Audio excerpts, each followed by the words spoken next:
In the late 1800s, Thomas Otto and his family moved to a mansion in the corner of Eaton and Simpson Streets in Key West, Florida, now known as the Artist House. The Ottos were known to be stern with their servants, sometimes even mistreating them. It was the treatment of one such Haitian servant that provides a twist in this story. This woman was hired to take care of their son, Robert. One day, Mrs. Otto supposedly witnessed her practicing black magic in their backyard and fired her. Before she left, the woman gave Robert a lifelike doll which stood 3 feet tall, had buttons for eyes, human hair believed to be Robert's, and was filled with straw. Dolls that resembled children were not unheard of at this time, but this one proved to be special.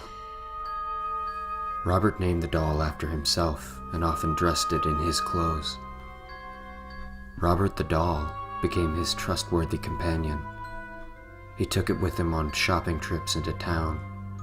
The doll had a seat at the dinner table where Robert would sneak it bites of food when his parents weren't looking. Robert would even be tucked into bed with the boy at night. Soon, this innocent relationship took a strange nature. Soon after, Robert chose to be referred to by his middle name, Jean, after being scolded by his mother. He told her that Robert was the doll's name, not his. Jean was often heard in his toy room having conversations with Robert. Jean would say something in this childish manner, and responses could be heard in a much lower voice.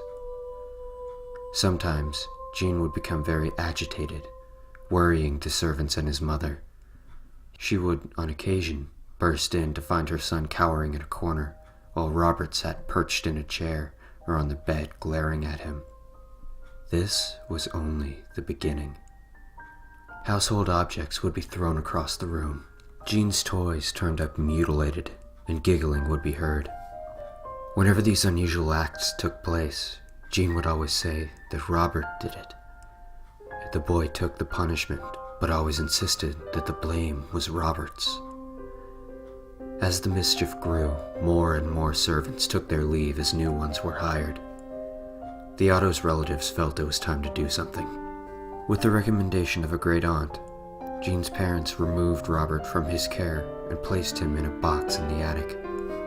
This is where he resided for many years.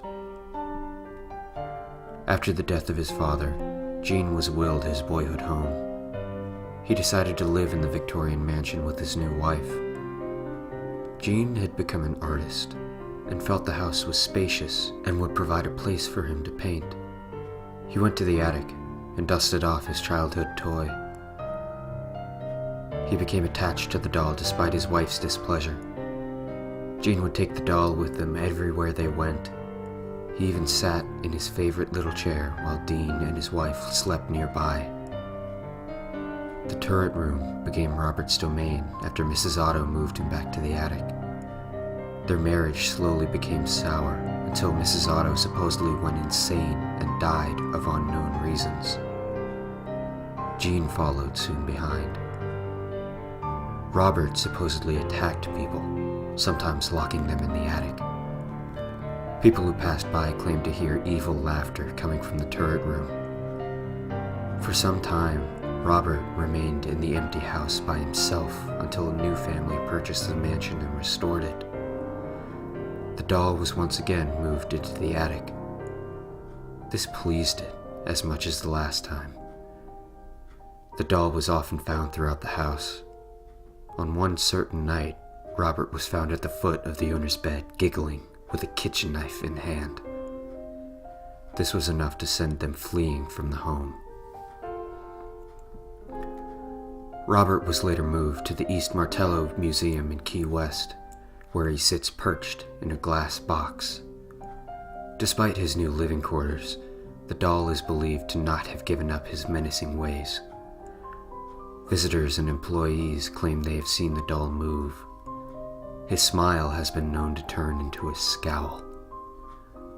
One employee cleaned Robert, turned off the lights, and left for the night. The next day, he returned to find the lights turned on, Robert sitting in a different position than the night before, and a fresh layer of dust on his shoes. Some say the doll will even curse you. If you want to take a picture of him, you must ask politely. He'll tilt his head in permission. However, if he doesn't and you take the picture anyway, a curse will befall upon you and anyone who accompanied you to the museum. The same will happen if you make fun of him. To this day, Robert remains at the East Martello Museum in his sailor suit, clutching his stuffed lion, continuing his menacing ways.